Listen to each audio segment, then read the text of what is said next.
하나님 말씀 구약 성경 시편 100편을 교독합니다. 구약 875페이지입니다. 시편 100편입니다. 교독합니다. 온 땅이여 여호와께 즐거운 찬송을 부를지어다.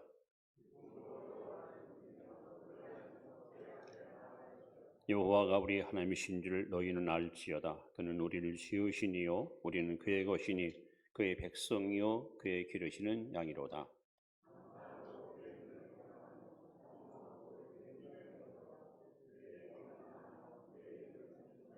같이 봅니다. 여호와는 선하시니 그의 인자하심이 영원하고 그의 성실함이 대대에 이르리로다. 아멘.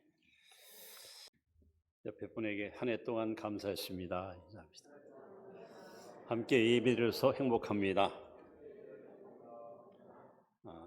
오늘은 우리 추수감사주일로 지킵니다. 1623년 11월 29일 그날의 목요일입니다. 그때 신대륙의 행정관이었던 윌리엄 브레포드라는 분이 추수감사절 공포를 합니다.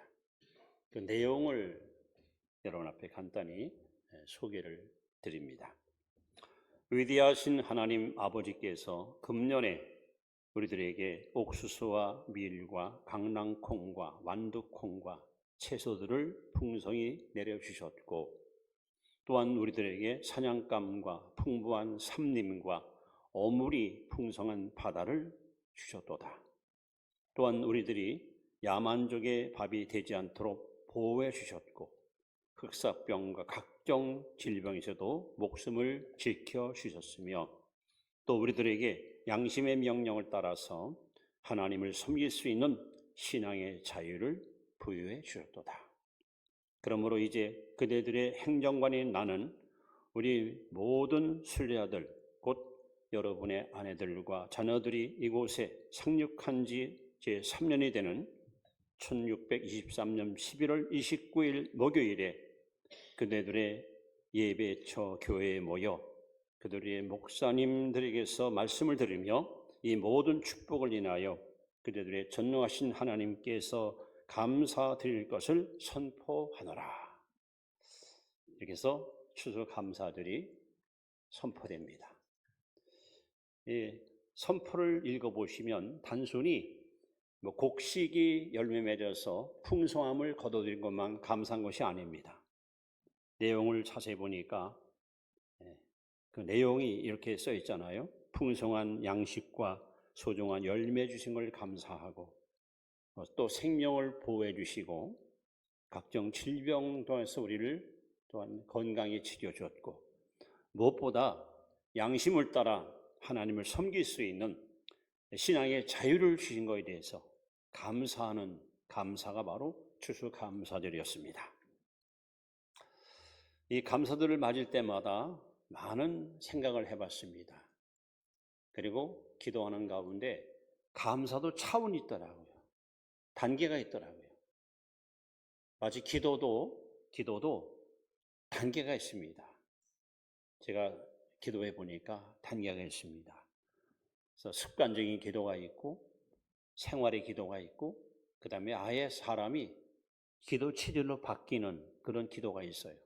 근데 감사도 성경에 찾아보니까 3가지 단계가 있는 것을 발견하게 됩니다. 오늘은 그 차원 높은 감사라는 제목을 가지고 이 감사의 단계에 대해서 여러분 앞에 소개하려고 합니다. 그 첫 번째 감사는 어떤 것일까? 보편적인 감사였습니다. 보편적인 감사. 쉽게 말하면 일반적인 감사입니다. 전도서 5장 19절 말씀을 우리 함께 읽도록 합니다. 자, 시작. 또한 어떤 사람에게든지 하나님이 재물과 부여를 그에게 주사 능히 누리게 하시며 제 몫을 받아 수고함으로 즐거워하게 하신 것은 하나님의 선물이라. 이 감사는 쉽게 말하면 모든 일이 잘 풀리는, 모든 것이 잘 되는, 뜻대로 되는 것을 의미합니다. 예를 들어서 여러분, 사업이 잘 됩니다. 마음먹은 대로 잘 풀립니다. 또 자녀들이 원하는 대학에 진학하고 그들의 앞길이 너무 형통하게 잘 풀리는 일이 일어납니다. 더 나아가서 남편이나 혹은 동료들이 진급도 잘하고 승진도 잘해서 그야말로 얼굴이 희희낙낙한 모습을 보게 됩니다. 심지어는 평생 동반자로 걸어갈 좋은 배우자, 결혼도 잘해서 서로 간에 나는 아내 덕을 본다, 나는 남편 덕을 본다 하고 부부간과의 아름다운 애정을 우리가 보게 됩니다. 또 이 땅에 살면서 매일매일 사람을 만나는데 이 대인관계가 너무 좋아요. 어디든지 존중받고 신뢰받으면서 사람들한테 그야말로 인정받는 삶을 삽니다. 자, 이럴 때 여러분, 우리는 자연스럽게 감사합니다 라는 고백이 나올 수밖에 없습니다. 심지어는요, 가난하게 힘들게 살다가 그야말로 이상하게 일이 잘 풀려서 성공으로 나가는 사람도 있습니다. 매일같이 실패했던 사람이 어느 순간부터 다시 재기하고 승리의 길을 걸어가는 일도 있습니다. 지긋지긋한 질병 때문에 고통당한 사람이 특별히 건강 회복을 받아서 이제 튼튼한 인생을 살아가는 그런 복된 사람도 있습니다. 또 사람들과 늘 뭔가 꼬여서 관계가 나빴는데 언제부턴가는 관계가 너무 좋아져서 서로 아끼고 존중하고 살아가는 아름다운 인생을 엮어가는 자도 있습니다. 우리는 그때에 당연히 감사할 수 있습니다. 자, 그런데 이 단순한 것 같지만 이 보편적 감사가 쉽습니까? 과연 사람들이 일이 잘 풀린다고 감사할까요? 죽었다가 살아났다고 감사할까요? 여러분, 누가복음 17장에 보시면 예수님이 길을 지나가는데 나병 환자 10명이 예수님께 달려옵니다. 그리고 도움을 청합니다. 우리를 도와달라고. 예수님께서 즉시로 그들에게 가서 제사장에게 너희들의 몸을 보이라 하고 그들을 보냈는데 가는 도중에 나병이 깨끗이 나음을 받습니다.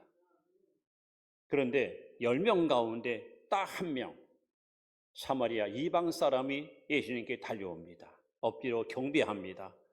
예수님께서 말씀합니다. 9은 어디 갔느냐? 10명이 다 치료받았는데 한 사람밖에 감사하지 않는. 여러분, 감사가 결코 쉽지 않다는 겁니다. 신명기 8장에 보시면 더 구체적으로 하나님께서 이렇게 말씀합니다. 내가 먹어서 배부르고 아름다운 집을 짓고 거주하게 되며 또 내 소와 양이 번성하며 내 은금이 중식될 때 내 소유가 다 풍부하게 될 때에 내 마음이 교만하여 내 하나님 여호와를 잊어버릴까 염려하노라. 그러면 사실 말씀이 그러나 내가 마음에 이르기를 내 능력과 내 손의 힘으로 내가 이 재물을 얻었다 말할 것이라 내 하나님 여호와를 기억하라. 그가 내게 재물 얻을 능력을 주셨습니다. 무슨 말씀입니까? 일이 잘 풀릴 때, 성공할 때, 출세했을 때 다 자기의 힘, 자신의 능력, 자신의 경험, 마치 내가 잘해서 된 것처럼 사람들은 울줄될 수 있고 자만할 수 있습니다. 하나님이 여러분에게 재물도 주시고 건강도 주시고 사람의 만남도 맺어줘서 이렇게 성공을 이루는데 그 하나님의 은혜를 망각한 채 마치 자신의 개인의 능력의 열매인 양 사람들은 이렇게 이기적 욕심에 빠져서 감사를 놓칠 수가 있다는 겁니다. 이렇게 평범한 감사, 보편적인 감사, 이 감사도 하지 못하는 사람들이 솔직히 우리 주변에 얼마나 많습니까? 여러분들은 정말 잘 될 때, 형통할 때, 그리고 뭔가 잘 풀릴 때 하나님의 은혜임을 여러분 기억하시고 하나님께 보답하고 사십니까? 감사하고 사십니까? 모든 것이 하나님 은혜입니다 하고 하나님께 영광을 돌리십니까? 이것이 바로 첫 번째 보편적인 감사, 다시 말하면 일반적인 감사입니다. 그 다음에 두 번째 차원의 감사가 있습니다. 이번에는 시편 50편 14절 15절 말씀을 함께 봅니다. 읽습니다. 감사로 하나님께 제사를 드리며 지존하신 이에게 내 소원을 갚으며 환난 날에 나를 부르라. 내가 나를 건지리니 내가 나를 영원롭게 하리로다. 이것은 바로 역경 중의 감사입니다. 아까는 순경 중에 형통할 때 감사하지만 이번에는 역경 중에 감사하는 것, 이것이 좀 차원이 높은 감사입니다. 모든 것이 잘 안 돼요. 만사가 불통입니다. 사업도 자꾸 틀어집니다. 늘 빚을 지고 삽니다. 되는 일이 별로 없어요.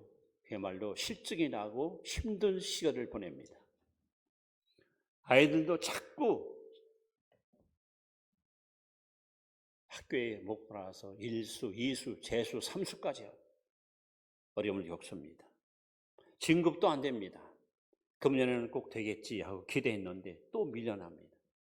그래서 밀려나다 보니까 후배들은 치고 올라오고 나는 늘 그 자리에 머물러 있는, 그래서 자존심 상하는 일들이 직장 생활 속에서 얼마든지 일어날 수 있습니다.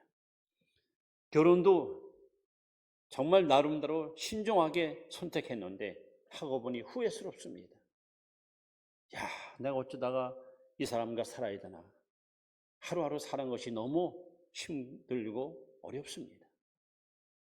그리고 사람과의 관계가 자꾸 틀어지고 부딪혀서 어디 가든지 괜히 화만 치밀어 오르고 짜증만 나는, 여러분 이 속에서 감사할 수 있습니까? 이건 차원이 다른 거죠. 이 감사가 진짜 하나님이 원하시는 진정한 감사죠. 소망이 절망으로 바뀌고 기쁨이 슬픔으로 바뀌고 행복이 불행으로 바뀌고 축복이 저주로 바뀌고, 그야말로 하는 일마다 이렇게 어렵고 힘들고 고통스러운 나날이 계속되는 가운데도 여러분 감사할 수 있습니까? 자, 이 속에서 감사한 사람들이 성경에 많이 등장합니다. 대표적인 사람이 다니엘입니다. 다니엘 6장에 보시면 페르시아의 왕 다리오가 나라가 크니까 총리 3명을 임명합니다. 이 다니엘은 우리가 알다시피 유대인입니다. 즉 포로로 잡혀왔다가 총리된 사람입니다. 반면에 두 총리는 자국민입니다. 그런데 왕은 오히려 이방 사람 다니엘을 더 신뢰하고 더 믿고 더 큰 일을 맡기는 거예요. 그러니까는 이 자국민 두 총리가 솔직히 짜증납니다. 시기가 납니다. 불평이 생깁니다. 아니, 피하께서는 왜 포로로 잡혀온 저자를 갖다 우리보다 더 신뢰하는가 말이에요. 그래서 이들은 뒷수설합니다. 비자금 감청은 없나? 비리는 없는가? 흑막은 없는가? 아무리 털어도 다니엘에게서 아무런 흠이, 아무런 허물이 나오질 않습니다. 어떻게 보면 저자를 올감해서 그야말로 제거할까 계속 주시하고 관찰하는데, 다니엘이 매일같이 자기 집에 가서는 하루 3번씩 무릎을 꿇고 고국 땅 예루살렘을 향해서 기도하는 걸 목격합니다. 옳지, 저놈을 올가매는 방법 이것밖에 없다. 그래서 엉터리의 법을 만들어 왕에게 가서 그 법령을 소위 받아냅니다. 그 법의 내용은 그렇습니다. 향후 1개월 동안 왕 외에 다른 누구에게 기도하는 자는 굶주린 사자굴 속에다 집어넣어서 사자벌 만들겠다는 그런 법입니다. 그런데 다니엘서 6장 10절에 보시면 이렇게 기록되어 있습니다. 다니엘이 어인이 찍힌 것을 알고도, 다시 말하면 도장 찍힌 걸 알고도 자기 집에 돌아가서는 고국 땅을 향하여 창문을 열어놓고 하루 3번씩 하나님께 기도하고 감사하였더라. 기도하면 죽을 걸 알아요.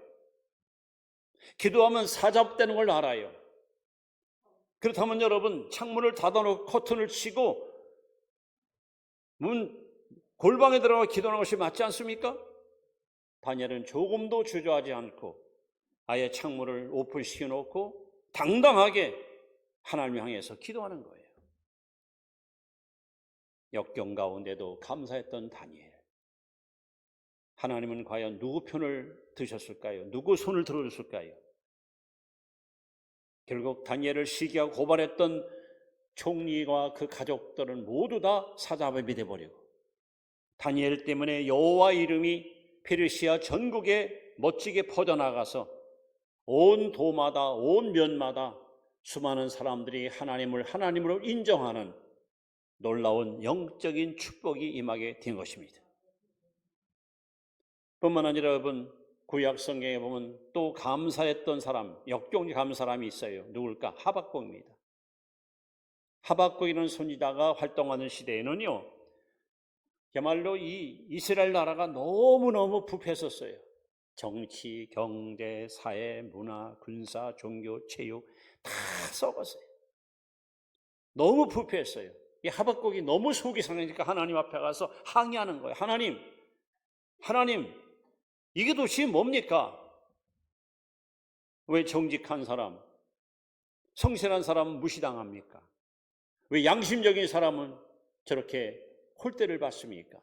남 등쳐먹고 남을 괴롭히고 심지어 남의 것을 탈취하는 자들은 승승장구하고 있고 잘 나가는데 왜 의로운 사람들은 저렇게 고통을 당합니까? 하나님 살아계시면 어찌 이럴 수 있습니까? 어찌 가만히 보고만 계십니까? 하나님께 항의하는 거예요. 하나님께서 답변하십니다. 내가 바벨론 갈대아인을 일으켜서 너희 민족을 반드시 치게 하리라. 깜짝 놀랐습니다. 우리는 선택받은 민족인데, 우리는 하나님의 백성인데 감히 이방 사람들이 쳐들어와서 우리 민족을 갖다가 다 죽이거나 혹은 포로로 잡아간다는 거야. 그러니까 다니엘이가 하박국이 막 하나님께 항의하는 거. 하나님, 그럴 수는 없습니다. 나는 내 백성이 하도 죄를 져서 못마땅해서 하나님 왜 가만히 계시냐고 하나님께 따진 건데, 오히려 하나님께서는 심판의 몽둥이를 바벨론을 들어서 자국민들을 치시겠다는 거예요. 그냥 하나님이 그럴 수는 없습니다. 제발 좀 멈춰달라고. 그랬더니 하나님이 또 답변하십니다. 오직 의인은 믿음으로 말미암아 살리라.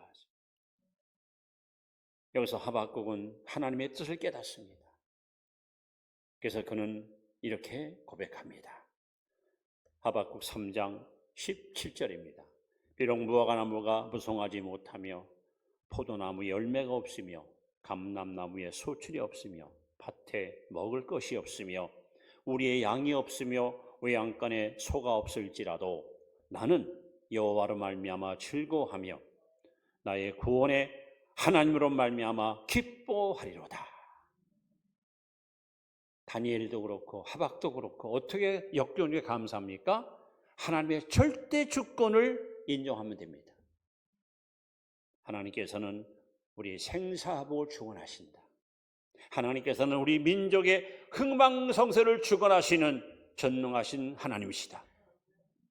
이 하나님의 절대 주권을 인정하는 자는 어떤 역경이 와도 어떤 시련이 와도 감사할 수 있습니다. 여러분, 다윗이 사랑하는 아들, 믿었던 아들 압살롬이 반역을 일으켜서 아버지를 쫓아내고 왕이 되잖아요.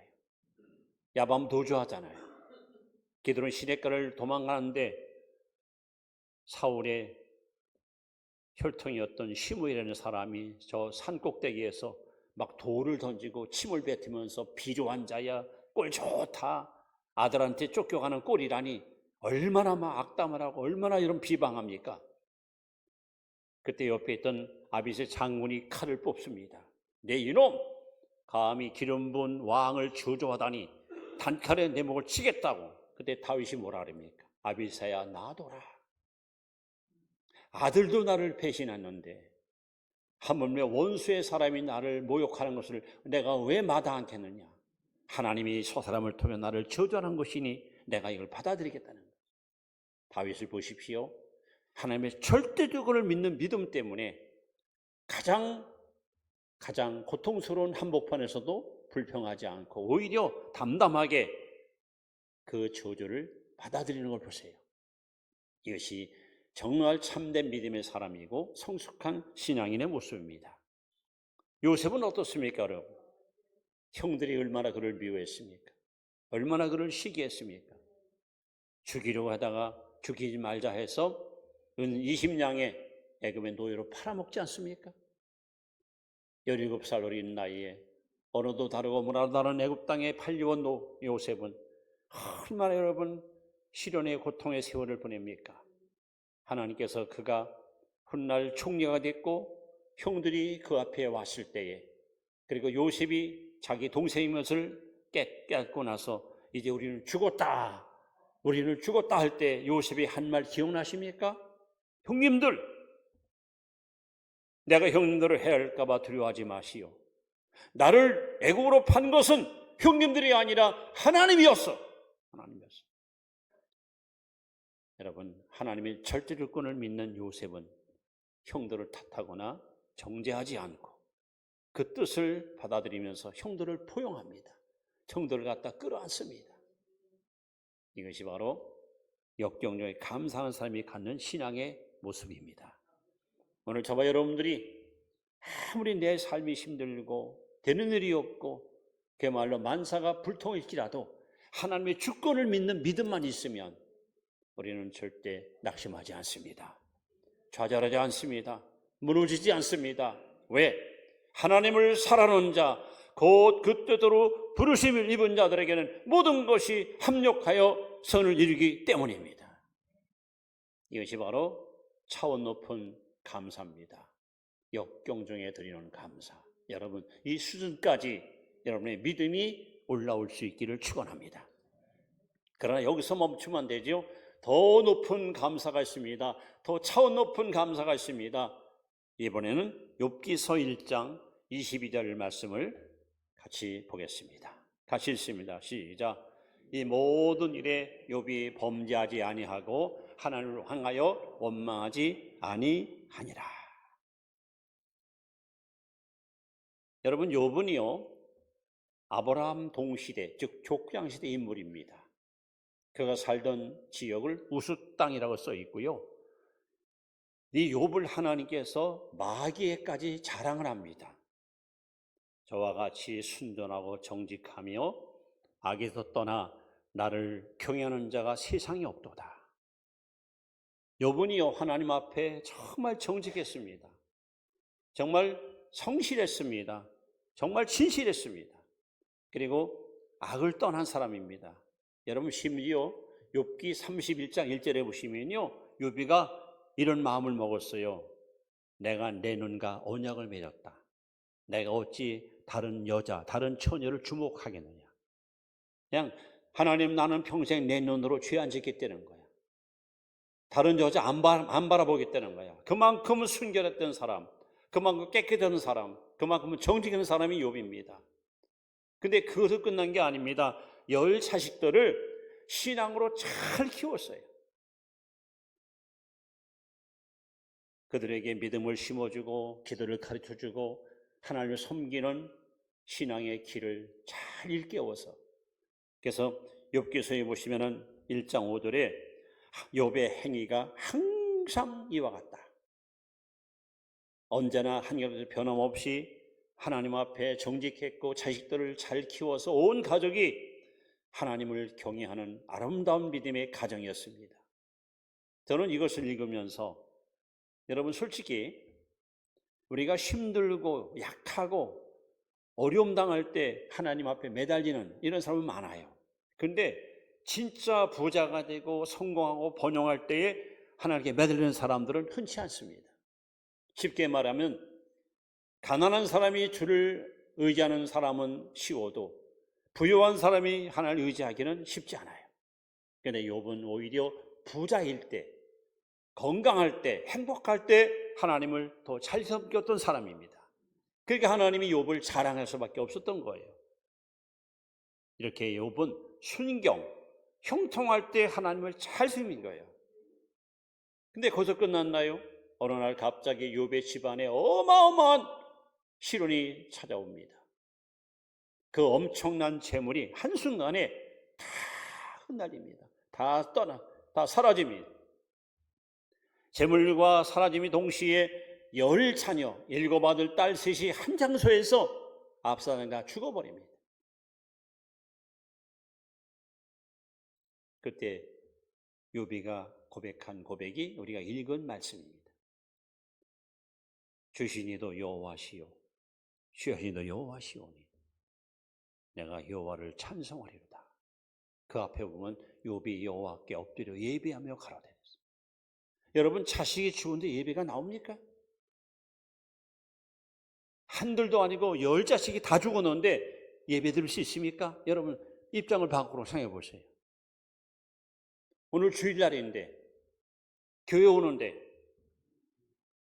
전화가 왔습니다. 아무에게 부모님이십니까? 예, 여기 아무병원 영안실입니다. 무슨 일이죠? 당신의 아들이 오늘 교통사고로 지금 죽어서 영안실에 가시다. 그럼 여러분 예배드리러 오겠습니까? 10자식이 죽은 데를 버리고 예배드리는 거예요. 그리고 하나님의 주권을 인정하는 거예요. 주신 것도 하나님이다. 자식을 준 것도 하나님, 건강 준 것도 하나님, 재물 준 것도 하나님이다. 또 취하신 것도 하나님이다. 내가 여호와를 찬송하리다 하고 욥이 그 입으로 원망하지 않습니다. 여기서 끝난 게 아니죠. 이번에는 욥이 몸에 악창이 바랍니다. 정수로 발끝까지 온 몸에 이제 말하면 막 피부암이 걸렸어요. 여러분 욥기서 읽어보시면 이 질병이 얼마나 고통스러운가. 이 사타구니에 구더기가 막 음실음실 교다녀요. 근데 그 잡을 힘이 없어. 아침 해가 떠오를 때면 욥의 입에서 탄식이 나옵니다. 이 긴 하루를 내가 어찌 또 보내노. 저녁에 해가 질 때 또 탄식이 나옵니다. 이 긴 밤을 또 어찌 지새우노. 그러면서 너무 몸이 가려우니까 깨우니 기어장 갖고 몸을 막 긁고 있는데 그의 아내가 다가와서 욥에게 막 깡짜를 부립니다. 여보, 당신 이래도 하나님 믿어? 차라리 그때 하나님 저주하고 죽으시오. 악담을 퍼붓습니다. 그때 욥이 무슨 말을 합니까? 우리가 이 땅에 올 때 뭘 갖고 왔습니까? 우리가 세상 떠날 때 뭘 갖고 갑니까? 아무것도 가져온 것도 없고 가져가는 것도 없습니다. 그런데 우리는 그동안 얼마나 많은 복을 누렸습니까? 얼마나 많은 축복을 우리가 누리고 살았습니까? 당신은 어찌해서 누린 것은 감사하지 않고 잃은 걸 갖고 불평합니까? 얼마나 아름다운 신앙입니까? 한마디로 욥의 신앙, 욥의 감사는 전천후 감사예요. 전천. 잘 될 때도 감사, 그야말로 막 죽을 일 생에도 감사. 이게 진짜 감사예요.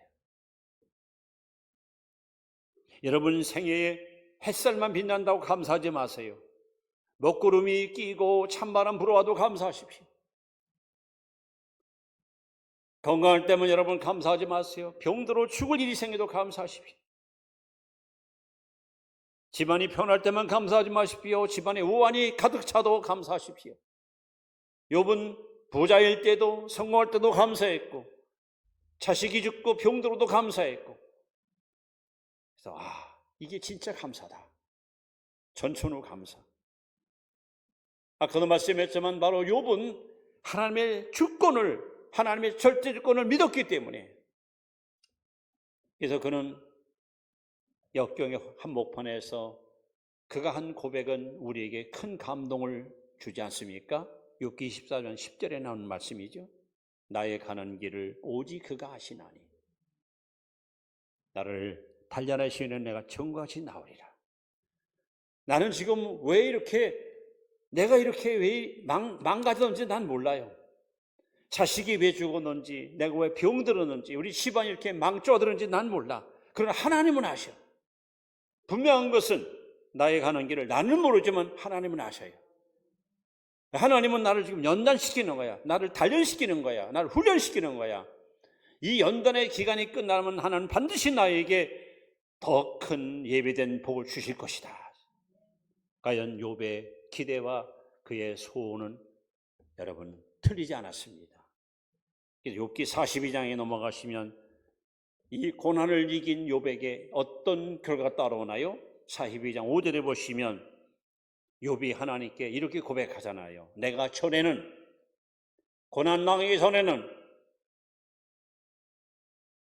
역경당하기 전에는 시련 당하기 전에는 하나님께 대하여 듣기만 하였는데 하나님께서 귀로만 알았는데 이제는 내 눈으로 주를 배웁나이다. 얼마나 멋진 신앙 아닙니까? 고난당하기 전에는 하나님에 대해서 이론으로만 알았어. 머리로만 하나님을 알았어요.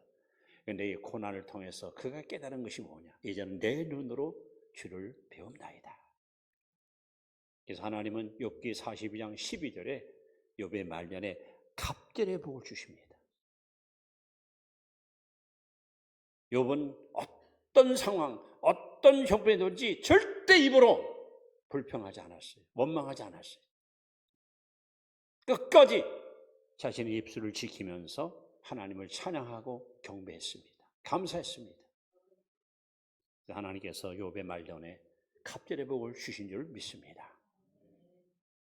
여러분은 지금 감사의 차원을 제가 세 가지를 말씀했습니다. 어느 차원에 와 계십니까? 여러분 보편적인 감사를 하십니까?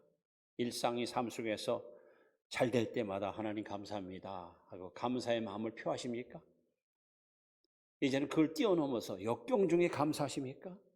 되는 일이 없고 병들고 많이 마음이 아파도 그래도 하나님 감사합니다. 여러분 정말 그렇게 감사하고 사십니까? 이제는 전천후 감사. 마치 사계절처럼 내 인생에 햇살이 빛날 때도 있지만 먹구름 낄 때도 있어요. 건강할 때도 있지만 병들 때도 있어요. 일이 잘 풀 때도 있지만 일이 꼴 때도 있습니다. 그러나 어떤 상황에도 어떤 처지에도 감사하는 천천후 감사. 이것이 하나님이 원하시는 차원 높은 감사.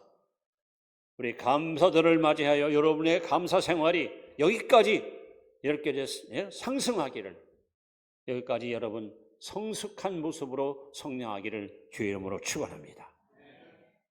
저는 이렇게 말씀을 마무리합니다. 우리 한번 따라합시다. 감사는 축복의 마중물이다. 축복의 마중물. 여러분 전에 그 펌프 여러분 사용해 보셨잖아요.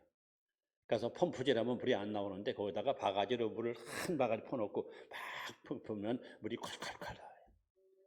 우리 하나님께 감사를 계속 심으면 이 감사는 축복의 마중물이야. 어떤 처지 있든지 하나님 감사합니다. 감사합니다. 감사합니다. 감사를 여러분 계속 여러분 심어놓으면 축복의 생수가 콸콸콸콸 솟아나서 여러분의 삶 속에 풍요로움이 충만한 그런 복의 근원으로 쓰임받을 줄로 믿습니다. 이 은혜와 축복이 여러분에게 넘쳐나기를 다시 한번 주의 이름으로 축원합니다. 기도할게요. 하나님, 감사에도 차원이 있습니다. 오늘 이 말씀을 듣고 보니 내 신앙의 수준을 깨닫습니다. 원컨대 우리 교우들 보편적인 감사만 감사하지 말고 역경적으로 감사하고 욥과 같이 전천후 감사자가 되어서 정말 하나님 앞에 귀히 쓰임받고 인정받는 보배롭고 존귀한 성도들 되게 하여 주옵소서. 예수님 이름으로 기도합나이다. 아멘. 주신 말씀을 붙들고 우리 잠시 하나님께 신앙 고백하면서 기도하는 시간을 갖습니다. 기도하겠습니다.